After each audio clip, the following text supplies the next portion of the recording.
not. And so when you come to chapter 3 and you think about the blessings of loyalty, the heading for me in chapter 3 has got to be God will provide. As powerful as God is, and as all-knowing as God is, and as the abilities of God are limitless, here's what I know. I know that you and I can limit God. And we're talking about the Creator of the universe. We're talking about the one who spoke every bit of this into existence. We're talking about the one who can be at all places at all times and know all things before they ever happen. We're talking about the God of heaven who sent His Son to this earth, who raised people from the dead, who turned water to wine, who calmed storms, who fed thousands of people with very little minimal food. We're talking about that God, and I'm telling you this morning that you have the power to limit that God. And let me tell you how. Did you hear as Barry ended the Bible reading this morning from the 5th verse of Ruth chapter 3? It's in verse 5 that Ruth responds to her mother-in-law, and she says, "All that you say, I will do." To which became the theme for our Lads to Leaders for 2017, to which all of our Ruth, Esther, and Job Bible Bowl revolves around. The whole entire setup for convention in April, Lord willing, is from this very one verse. All you have said, I will do. How do you and I limit God? We limit God when we don't have the attitude of Ruth. God wants to work in our lives. He wants to work through our lives. He wants to be a blessing to our lives. He wants to provide for our lives. He wants to accomplish things for us, by us, through us. You and I hold the power of the decision to let Him or not. Ruth had the opportunity here to say, Naomi, I just don't know about that. I went there yesterday and it worked out pretty good, but I just, luck may not be on my side today. I might not ought to go back. Naomi could have said, well, yeah, Ruth, that's right, but maybe. Let me just be honest with you, Ruth. I'm kind of sticking your neck out on the chopping block, and I really hope that the gauntlet don't fall. Right?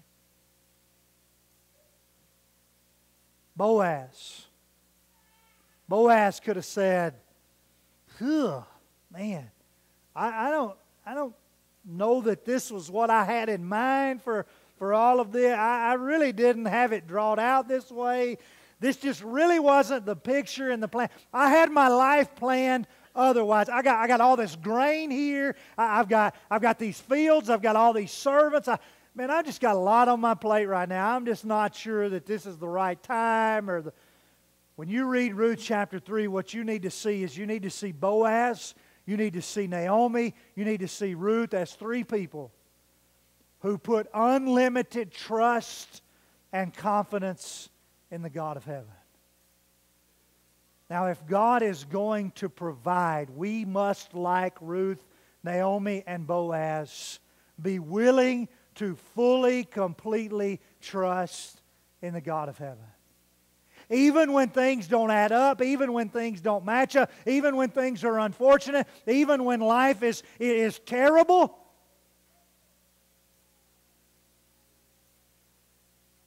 Naomi says to Ruth, here's what I want you to do. I want you to make some preparation. The first thing I want you to do in verse 3 is I want you to wash. The second thing I want you to do is I want you to anoint yourself. The third thing I want you to do is put on your cloak. The fourth thing I want you to do is I want you to go down to the threshing floor.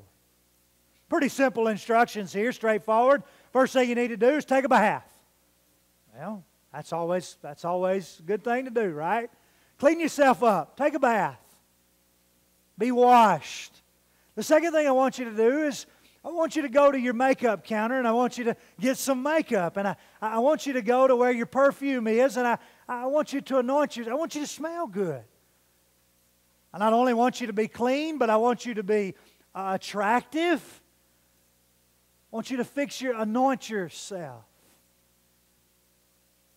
And I want you to go and put on your outer garment. I've got an outer garment in mind. It's the one that shines and sparkles. It's the one that when you walk in, Boaz is going to say, there's Ruth, right? Don't misunderstand what Naomi's trying to do. She's trying to attract the attention of this man who is perfectly marriageable to this widow who has lost her husband due to death and is perfectly marriageable to him. Naomi's setting them up to be connected to one another. And then she says, I want you to go down to the threshing floor. Now remind yourself that in Ruth chapter 2, Ruth had been gathering amongst the women that had gathered from the scraps, if you will, of the harvest. She'd been doing that about 7 weeks now. And so her and Boaz had all this opportunity. I don't know how often they'd seen each other, if not daily, certainly several times a week as Ruth would go and glean from the fields of Boaz. And Boaz would even have them to scatter a little on purpose when she would come. But now the time is coming when Boaz is going to the threshing floor. He's going to be winnowing at the threshing floor tonight.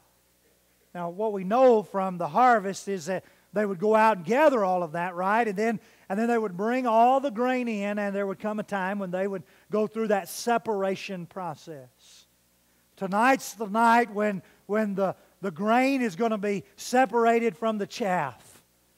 And then after tonight, there's not going to be many opportunities for you and Boaz to come into contact with each other because the harvest is over. There's no more gathering grain. Ruth's not going to go out and glean anymore from the fields because that time's over. Boaz is going to be in the barn, if you will. He's going to be down at the threshing floor, and he's going to be getting the grain ready to be packaged, sold, used, whatever. So tonight's the night. Well, I just don't know, God. I just don't feel like it right now. Tonight's the night. Well, God, it's just really not a good time in my life for that. I wish you'd just wait. Could you give me a few days, weeks, maybe next year? Tonight's the night. The opportunity's now. I mean, this is it. If you pass up this opportunity, the harvest ain't coming around again for a while. God works on His timing, not our timing. God's opportunities come when He sees best for those opportunities, not us. And oftentimes what I'm afraid is that you and I get into this rut of life and we almost feel like God's opportunities become obstacles, when in reality they ought to be stepping stones. God puts this opportunity in front of us and it almost feels like, for whatever reason, maybe it's we're not committed enough, maybe we're not willing to take the risk, maybe we don't want to stick our heads or our necks out there. Maybe our trust is just not at the level it needs to be at. God is saying, here's an opportunity, and when you and I see it, we go, why in the world would God put this obstacle in my way? I'm not suggesting to you for a moment that I understand everything about how God is working. I just know that He is working, and I know that there are opportunities, and if you and I are not careful, we will not take it. Naomi says, Ruth, tonight is the night. You get yourself ready. You get down there. But when you go down there, she has some more instructions. Listen, don't say a word until he's finished eating and drinking. And then don't even say a word to him. Then watch where he goes to lay down. And then when he goes to lay down, don't go wake him up. Don't go startle him. Just uncover his feet. Because you know what will happen, right? He'll wake up in the middle of the night. He'll be cold. And he'll realize his feet are uncovered. And he'll look down there, and there'll be a woman laying at his feet. It'll be you, Ruth. Don't startle him. Let him go in. Let him get his belly full. Let him be satisfied. Let him go in and lay down. Then just uncover his feet when he's asleep. And when he wakes up in the middle of the night, he'll recognize you. Ruth says to Naomi, all that you say, I will do. When you come down to verse 6, then you get into the process of all of this taking place with the preparation in mind. We get into the process of it all. And Ruth comes down and Boaz does just exactly as Naomi has described. And he goes in and he lays down, verse 7, at the end of the heap of grain, maybe as an effort to watch after it through the night so that somebody doesn't come and take it until morning when they can run it through the threshing floor. Ruth comes just as Naomi has commanded of her. Boaz wakes up. He looks down at his feet, and there's a woman. And he says, who are you? She tells him who he is in verse 9, and then she goes on to say, in whatever Hebrew idiom this is, basically, let me get under the covers with you. Spread your wings over me. Spread the corner of your garment over me. Whatever the phrase is in Hebrew that the translators are trying to get at. The point is, Ruth says, let me be your wife. Let me enter into a relationship with you that only husbands and wives can enter into. And that's what she's saying. Now, just stop for a moment. Here's a single man. Here's a single woman. Here's a dark night. Here's a blanket. Here's some type of pallet of sorts besides this heap of grain. Here's a woman giving a man the opportunity. What does Boaz do? Guys, just try to put yourself in that situation and just try to mull over what is being asked of you here. And then notice Boaz says, verse 10, where's the Lord? Where's the Lord? Let's get the Lord at center stage. Let me suggest to you this morning that I am inferring that this is a compromising situation. Fair enough? I am inferring this morning that as I read this, there is opportunity here to act ungodly on the part of Boaz and Ruth. And Ruth is inviting this to occur. I'm inferring this morning that they could go ahead and enact a plan that would provide a seed, that would conceive a seed, that would bring forth a child from Ruth. And I would suggest to you that that's the purpose of all of this anyway. And you cannot disagree with me.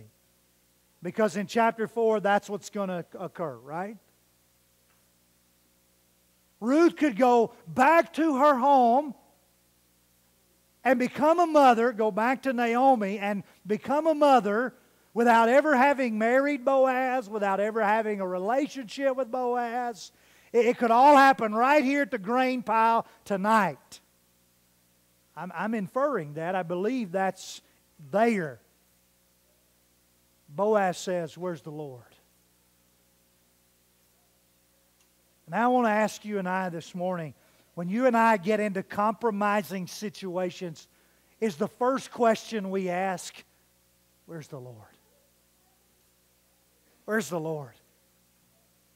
When a challenge is placed in front of us, when a temptation slaps us in the face, when a situation arises where we can compromise our morals, compromise our honesty, compromise our integrity, And it's in the middle of the night, it's in the dark of dark, and there's nobody here but me and them, and they may not even be here, it may just be me. Is the first question I want you to see in verse 10. Boaz, at the response of Ruth, says, let's get the Lord in the center of this.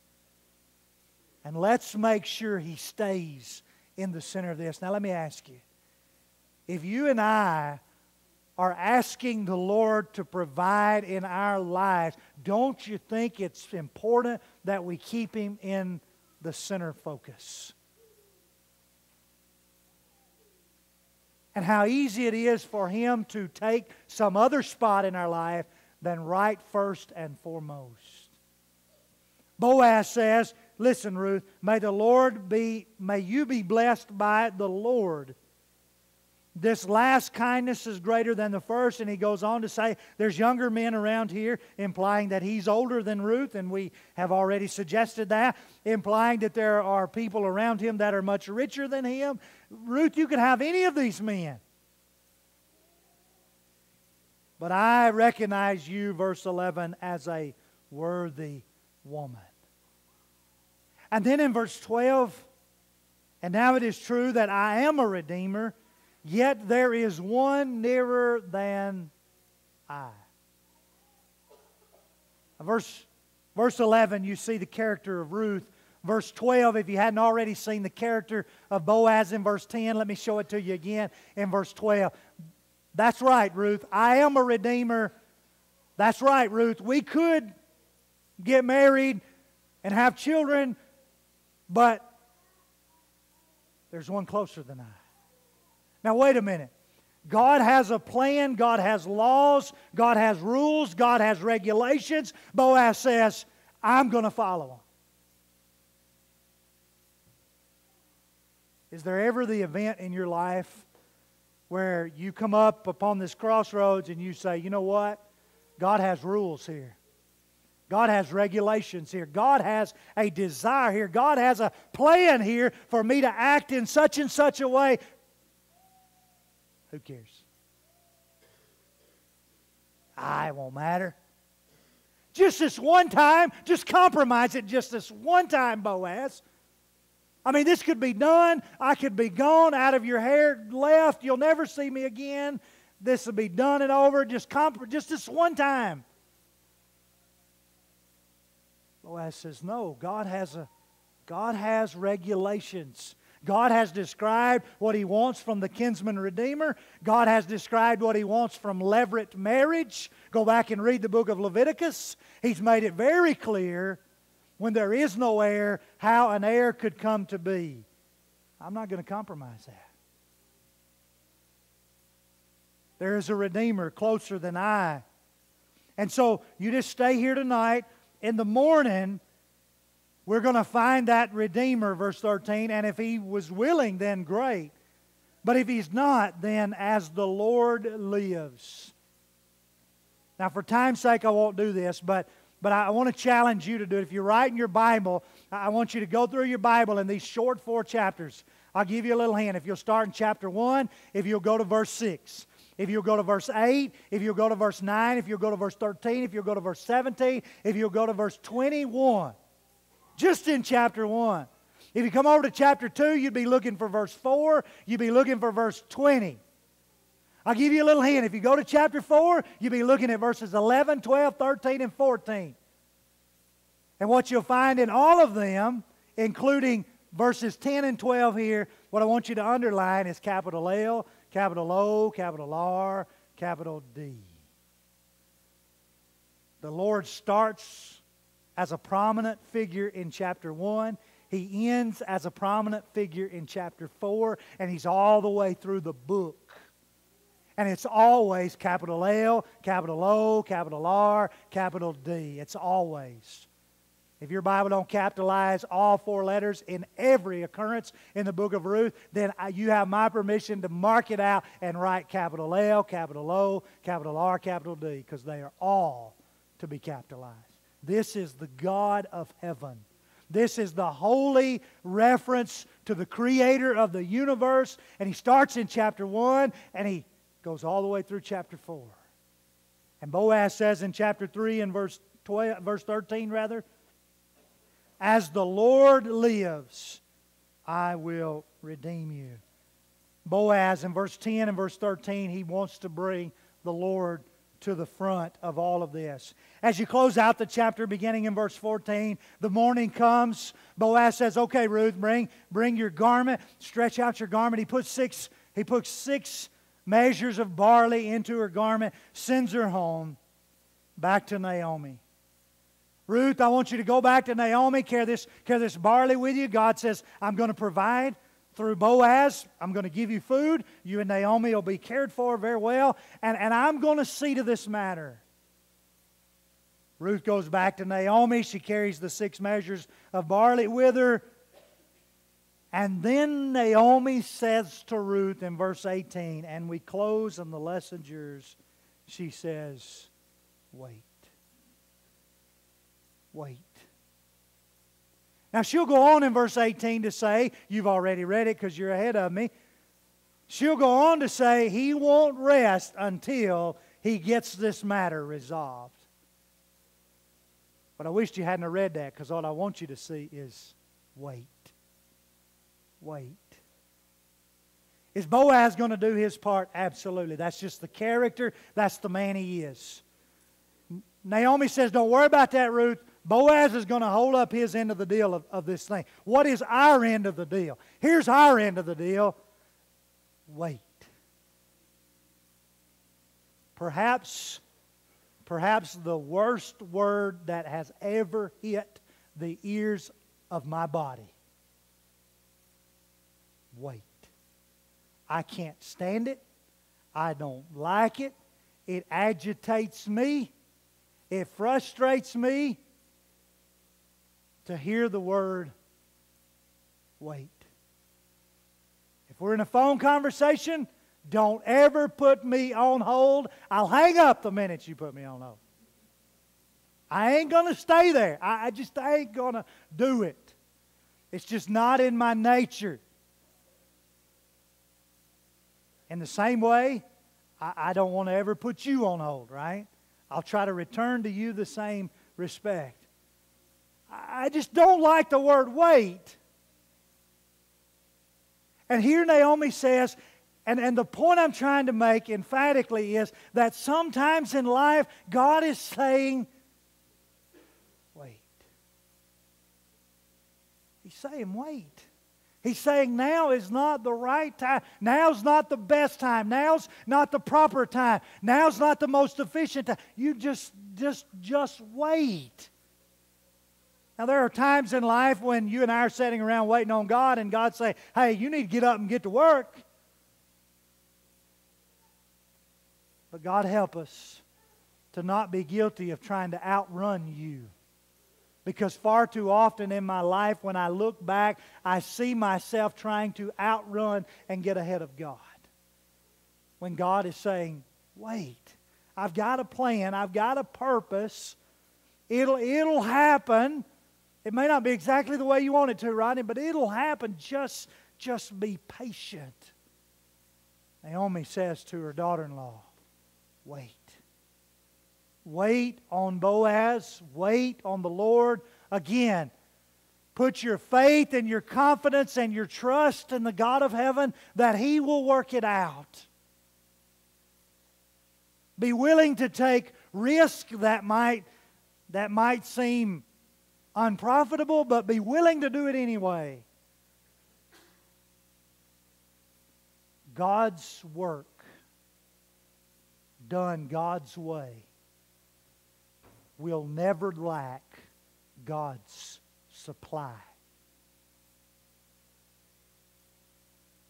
God's work done God's way will never lack God's supply.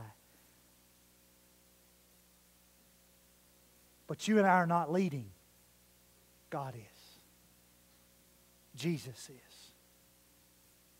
He's the one leading. And we're following in order that He might provide. What does that look like? Well, there's a preparation. You and I got to get prepared. It doesn't just happen in the snap of a finger or the blink of an eye. We got to get prepared to follow the will and the plan of God. We've got to get committed. It may be that we need to rise up and wash ourselves, anoint ourselves, get on our best clothing, our best person, our best attitude, our best behaviors, and go where God is telling us to go. Can we, like Ruth, say to God, all you have said, I will do? It may be that we're in part of the process, and God is wanting to give provisions for the process, but we're trying to do the process the way we want to do the process, and God is saying, you got to do the process my way. God's work done God's way will never lack God's supply. Nothing ever in there. What we've got to do is set our hope, set our faith, set our lives confidently and fully on the character and the promises of God. That's the process we're in. A character that is beyond characters and promises that are beyond promises. Like Ruth, like Naomi, like Boaz. Will you allow God to provide in your life? He wants to. He's begging to. He's saying, please come and follow me. But I've got to have you following me, not leading me. Please don't misunderstand. Is your heart sitting there right now saying, Jesus, where you lead, I'll follow? If it is, and you need to do something publicly about it, we invite you to come right now as we stand and sing.